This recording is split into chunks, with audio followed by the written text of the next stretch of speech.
you're thinking about building a property. You want to build a house, an apartment complex, a gigantic, institutional style build for rent community. Whatever one of these that you're considering, the actual floor plan of your units is going to be really important. We know all about building too much or too little or too efficient of a floor plan. I would add, there's a concept when you're designing, when you're doing your architecture called value engineering, right? We want to design this unit structurally so that it's as cheap as possible to build.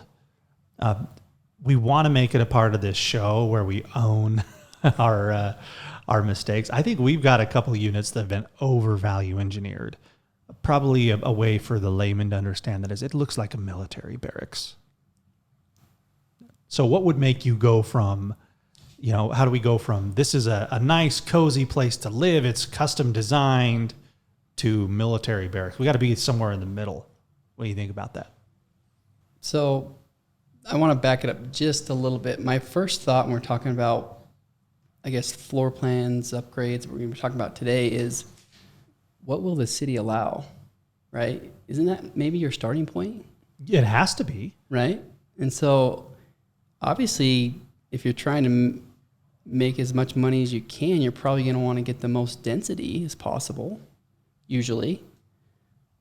But you might be just beating your head against the wall if the city doesn't want that or if it doesn't make sense. So understanding the location of the piece of dirt that maybe you found that you're trying to develop or put a project together, and then talking with the city, seeing what their overall general or master plan is and seeing if it makes sense. So you're not just wasting their time or your time.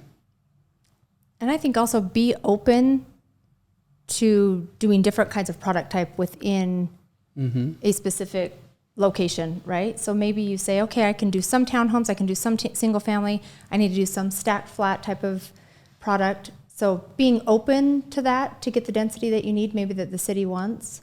What's the most effective floor plan within that?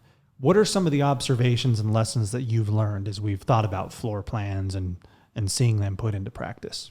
I think you need to diversify.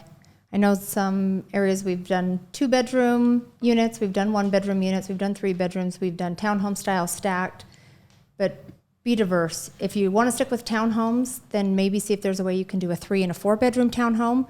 Maybe there's a way you can do a 2-bedroom townhome, but give people options. If you have all of the same bedroom count, you're kind of tying your hands a little bit unless that's needed in that specific area. But there are some people that say, I'd pay a little bit less to have 2 bedrooms. I don't necessarily need 3. Or, hey, I'm a single guy or gal and I just want 1 bedroom.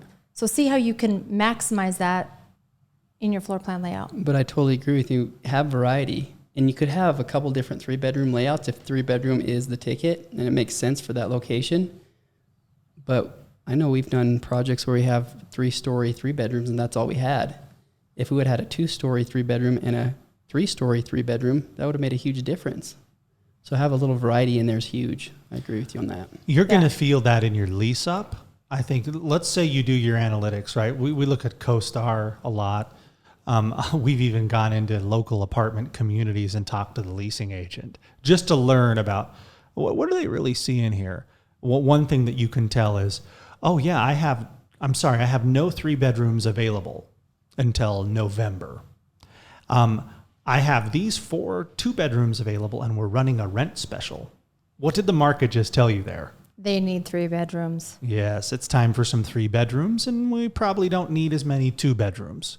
And that's knowledge that you can look like on apartments.com or local rental search engines and you can see what people are charging. But wow, what a leasing agent tells you just off the cuff really does reveal a lot.